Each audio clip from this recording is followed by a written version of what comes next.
محلے میں ایک بدکار عورت رہتی تھی۔ اس کا دل آ جاتا ہے حافظ قرآن لڑکے کے اوپر۔ وہ لڑکا جس گلی سے گزر کے اپنے مدرسے جاتا تھا، اسی گلی کے نکر پہ اس بدکار عورت کا گھر تھا۔ وہ عورت مالدار بھی تھی اور خوبصورت بھی تھی۔ اس کے حسن کے بہت سے دیوانے تھے۔ گلی میں آتے جاتے اس بدکار عورت کی نظر پڑتی ہے اس حافظ قرآن لڑکے پہ۔ اس کا نورانی چہرہ دیکھ کے اس کی دیوانی ہو گئی۔ سوچتی ہے اس لڑکے کو میں نے حاصل کروں گی اور حاصل کرنے کے لیے کسی بھی حد تک جاؤں گی۔ اس نے وقت نوٹ کر لیا، یہ لڑکا یہاں سے جاتا کس وقت ہے اور آتا کس وقت ہے۔ یہ عورت بن ٹھن کے تیار شیار ہو کے اس کے راستے میں کھڑی ہوتی، اس کو اشارے کرتی۔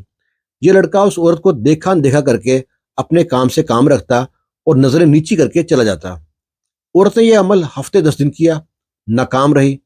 اب بہت غصہ آتا ہے کہ کیسا مرد ہے، کتنا پتھر دل ہے، اگر ایک بار ان کو دیکھ لینا تو میرا دیوانہ ہو جائے۔ عورت جب ناکام ہوئی تو اس نے اپنا حربہ بدل لیا۔ اس نے اپنی نوکرانی سے کہا، کل یہ لڑکا جب یہاں سے گزرے گا تو اس کو میرے پاس لے کے آنا، اس سے کہنا میری مالکن تم کو اوپر بلا رہی ہیں، کوئی مسئلہ پوچھنا ہے۔ نوکرانی نے ایسا ہی کیا۔ دوسرے دن جب لڑکا وہاں سے گزرا ہے، نوکرانی نے اس کو روک لیا، اسے کہا تم کو میری مالکن بلا رہی ہیں۔ وہ لڑکا کہتا ہے میری آپ کی مالکن کو مجھ سے بلا کیا کام؟ وہ کہتی ہے کہ آپ قرآن پاک حفظ کر رہے ہیں نا؟ کہتا ہے جی، آپ سے کوئی مسئلہ پوچھنا ہے۔ اب لڑکا اس نوکرانی کے ساتھ اندر چلا گیا۔ نوکرانی اس کو اس مالکن کے بیڈ روم میں لے گئی۔ جب بیڈ روم میں لے کے گئی ہے تو مالکن نے فوراً دروازے کی کنڈی لگا لی۔ اس لڑکے سے کہتی ہیں میرے ساتھ بدکاری کر۔ لڑکا کہتا ہے میں اللہ سے بہت ڈرتا ہوں، میں ایسا کام کبھی نہیں کر سکتا۔ عورت کہتی ہے میری بات مان جا ورنہ میں شور مچا دوں گی، پورے محلے کے لوگ آ کے تم کو ماریں گے اور پورے علاقے میں تو ذلیل ہو جائے گا، ورنہ تمہارے پاس کوئی راستہ نہیں ہے۔ اب لڑکا بڑا پریشان ہوا کہ یہاں سے بچوں تو بچوں کیسے؟ اللہ تعالیٰ نے اس کے ذہن میں دلیل ڈالی۔ وہ کہتا ہے مجھ کو باتھ روم جانا ہے۔ عورت نے کہا ٹھیک ہے، سامنے باتھ روم میں چلے جاؤ۔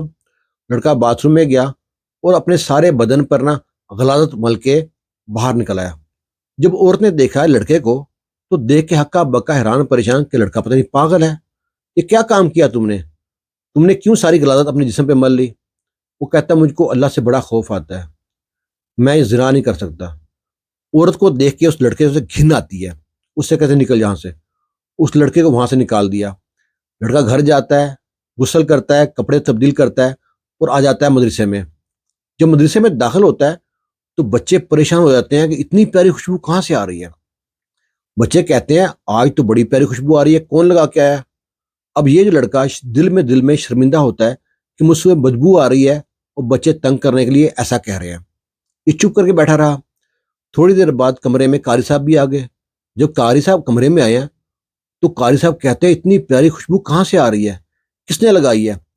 سب لوگ لڑکے خاموش۔ قاری صاحب باری باری سب لڑکوں کے پاس گئے ہیں۔ جب اس لڑکے کے پاس پہنچے ہیں تو اس کی جو خوشبو سے اس کے دیوانے ہو گئے۔ کہتے ہیں بیٹا تم نے یہ خوشبو لگائی ہوئی ہے تو بتایا کیوں نہیں؟ لڑکے کی آنکھوں میں آنسو آ گئے۔ قاری صاحب پریشان ہو گئے، کہتے ہیں برخوردار ہوا کیا ہے، کیوں رو رہے ہو؟ لڑکا ساری بات بتاتا ہے، کیسے کیسے بدکار عورت نے اس کو اپنے کمرے میں بلایا اور بدکاری کے لیے کہا، تو اس سے بچنے کے لیے اپنے جسم پہ پوری غلاظت مل لی۔ قاری صاحب اس کو دیکھ کے قاری صاحب کی آنکھوں میں آنسو آ گیا، بچے کو گلے سے لگایا، تسلی دی بیٹے کو۔ کہتے ہیں بیٹا تو آج سے مسلمان سے مومن بن گیا ہے۔ مومن کی یہی نشانی ہے کہ اللہ سے ڈرتا ہے۔ تو عام طور پہ کوئی عام آدمی ہوتا تو ایسی عورت کے چکر میں پڑ جاتا، لیکن وہ لڑکا اللہ سے ڈرتا تھا۔ آپ کیا کہتے ہیں اس لڑکے کے بارے میں؟ آج کے دور میں سب سے بڑا فتنہ عورت کا فتنہ ہے۔ آئے دن خبریں سننے میں آتی ہیں خبریں، فلانی عورت نے یہ کر دیا، عورت کے پیچھے یہ چکر ہو گیا، عورت نے مل کے آشنا کے ساتھ مل کے شوہر کو مار دیا۔ آپ کی رائے درکار ہے اس مسئلے کے بارے میں۔ خوش رہیں، شاد رہیں، آباد رہیں۔ اللہ حافظ۔